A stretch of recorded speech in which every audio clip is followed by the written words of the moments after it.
Hola, ¿qué tal? Ya hemos vuelto con estos unos contra unos y es que ahora tenemos un duelo muy pero que muy bueno. En el lado rojo, ayer se volvió loco y destrozó a su rival, el campeón mundial de la temporada 3, Impact.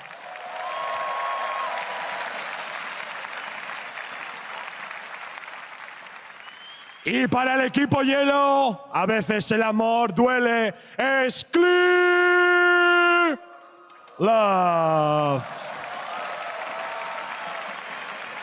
Caballeros, tengan mucha suerte. Now this one is going to be interesting for me because I feel like ClearLove is such a kind of plagued player.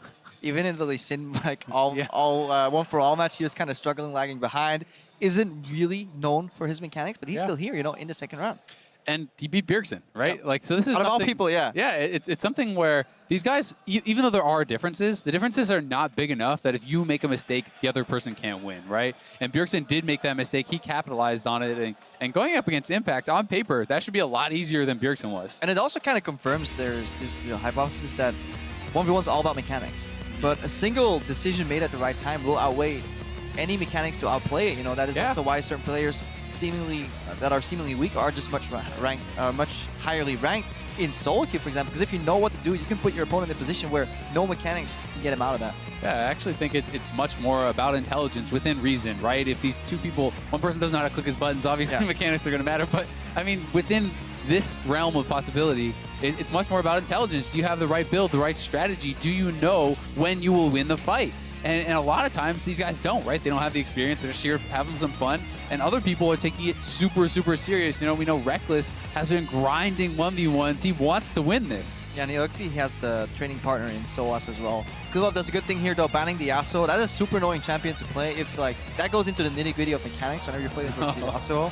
Right now, they're hovering. Guys, remember, if you are just tuning in, there is a giant, massive screen next to these guys, so they can just glance up, see what the opponent actually has selected, and which runes and masteries he's running. They can also talk to each other in-game. Yeah, and some of these players will agree to just play a mirror matchup, and they can be pretty fun. Varus versus Varus could be kind of interesting. It could also probably just come down to CS. Can be boring. Yeah. They can't actually see runes and masteries. I'm wrong there, but they can see which summer spells rather that they're using. And Impact, to talk a little bit about how he played yesterday, he actually played against Mouse, and he was actually able to tower dive Illusion as the Olaf, take him out with last possible swing before he died to it, and oh boy. That'd be interesting. Urgot! I love Urgot, dude. I am so happy whenever an Urgot gets into the game. Takes me back to like the good old days. Champion is so fun to watch. However, I think we may have a similar conversation here about mana. Yeah. Mana. Ziggs is so mana efficient when it comes to pushing. That's the thing, is it's like, great, you hit your E, you better get all those Qs off, or you're not going to do much. And Ziggs could just drop his satchel, wash away. That's so easy for him. You can jump yourself away, you can knock him away. And honestly, the biggest problem here for Urgot is range. Like, Ziggs never has to get in range of you. So Ziggs can go for CS wins, he can poke you out, try to force you into bad trades, bad positions. There is still that Ghost on the side of ClearLove. I don't know if he changed it. We'll have to check once we get into game, because I feel like Ghost on Ziggs is a bit of a lost summoner.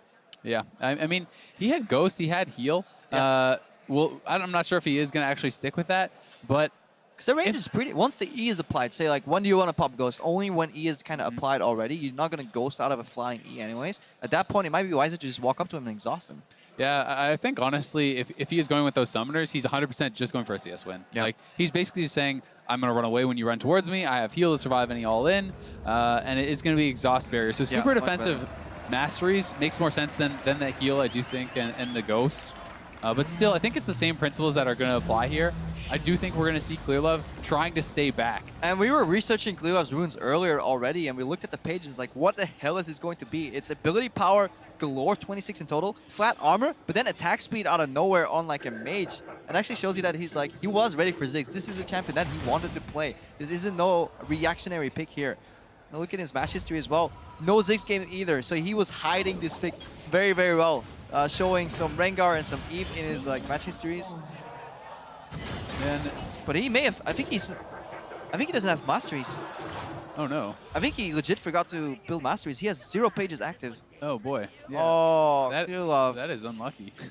That's unfortunate. That is very unlucky. And ClearLove, you talked about his unfortunate streak.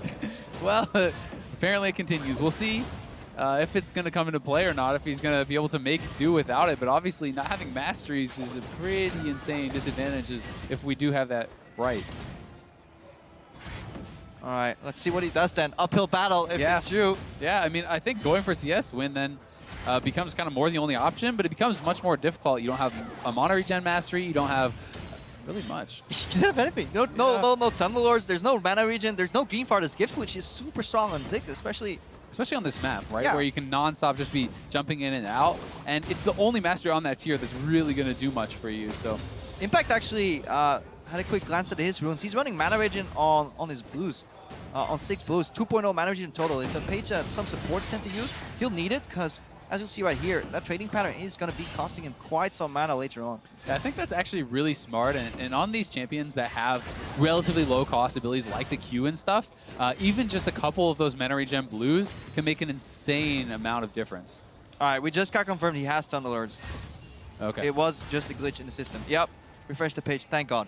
Okay. He actually is running a page. This is really good. Still, I'm a little bit interested to see that he is actually going to be going for Merciless instead of the mana regen challenge. So he's 4 points in Merciless there. And look at that trade. But I just don't see you really winning the fight by killing the Urgot. So to me, you'd rather have the mana regen. You'd rather stay back, be able to have the additional wave clear. But there is an argument for both sides. I mean, you need to keep some threat at least. You know, if at one point you can never fight back, if this guy overextends to the minion wave, you need to be able to punish him.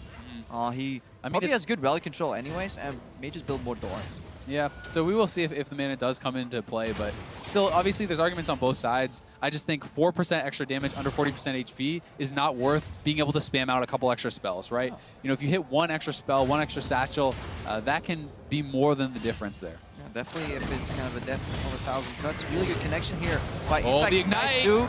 Good barrier. Nicely timed, just not enough. That should be final tick. Yeah, ClearLove lives. But he loses the zone and the base timing, and he's already behind in CS. If Impact had enough confidence, he actually maybe could have got that last auto in there, but it's really risky because the turret was there. He would have had to wait for the Ignite burn. I think if he could play this again to Impact, he would have exhausted, so he could stay close enough to get that final auto. But remember, there is still that barrier that could have soaked more damage. I think the tier is a little bit silly. I mean, yes, it does have that mana regen, but I'd rather honestly see build something else, like even like a Forbidden Idol or something random like that, just get a bit more mana regen that way, because this feels like this is something that is not going to be as useful right now. I'd rather see an extra Dorans, things like that. It just gives you, it gives you good mana stats though. Like it allows you to do so much.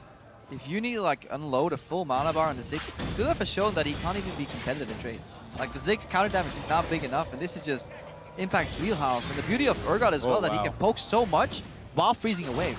Because spells will not really draw the aggro for him. See how it does work out. If he did just have 700 gold, I mean, there's not really a great buy that he could grab there, unless you want to go Doran's Longsword, Doran's Boots, something like that. Because Boots can be pretty effective. You can get in range for the E, can be pretty big. And he's able to just keep landing. He's going to go here with the slow from W. ClearLove's in trouble. ClearLove has to run. He should exhaust him. Oh, okay. So that's really important on Urgot. When you connect, you really want to get that slow applied from when you pop that W. Keep ClearLove in range. You are walking headfirst into Ziggs spells though. It's very easy for ClearLove to answer. And on level 6, there is more damage that comes out of ClearLove than Impact generates. He needs to kind of swap for the resistances as he sees the bomb coming. I think that's the correct play to do.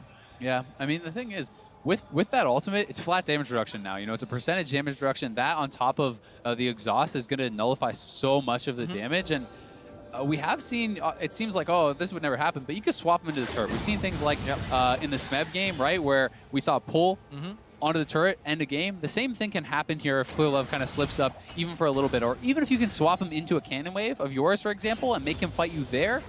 The cannon retaliating could be the difference in a fight. Yeah, definitely very important, but at this point, doesn't look like we're getting any fighting. Impact really just parking the wave in the middle of the map with a soft freeze. This will eventually push out, but it'll take a long time, and every time he gets close, oh, here he goes, he got 6 first. That's an exhaust. Good satchel blocked out. Impact still whacking away here. Good Q connect, that should be it. He needs one more Q. Oh! He got the barrier out though, thankfully enough. So ClearLove, oh no, he walked back in! Oh! The E dot takes takes him out as Impact wins again. And that was scary because if the poison didn't burn him down there, he might have been too close to the turret. Yeah, he may have just kept on walking. Yeah. Just run it down mid. Run, Impact, run. Yeah. But Impact comes up big again and with a non-traditional pick wins on the Urgot here. ClearLove's not happy. He's like, this champion should be dealing more damage. Yeah. I mean, that's the thing. It's champions that you don't always play against, you don't always see. Urgot definitely worked out very well. Impact was able to hit so many of his E's and constantly shoot out those Qs. Yeah, and also, like, Urgot's passive, to my knowledge, did not get changed right. So he still has that innate damage reduction. He's one of the best 1v1 traders in the game because when he applies his passive, any damage ClearLove wants to retaliate is just awesome. Maybe ClearLove practiced all these trades on Ziggs and has a certain damage in mind, plays against Urgot. It's like, wait, this guy's really tanky all of a sudden. Yeah. Because of the passive.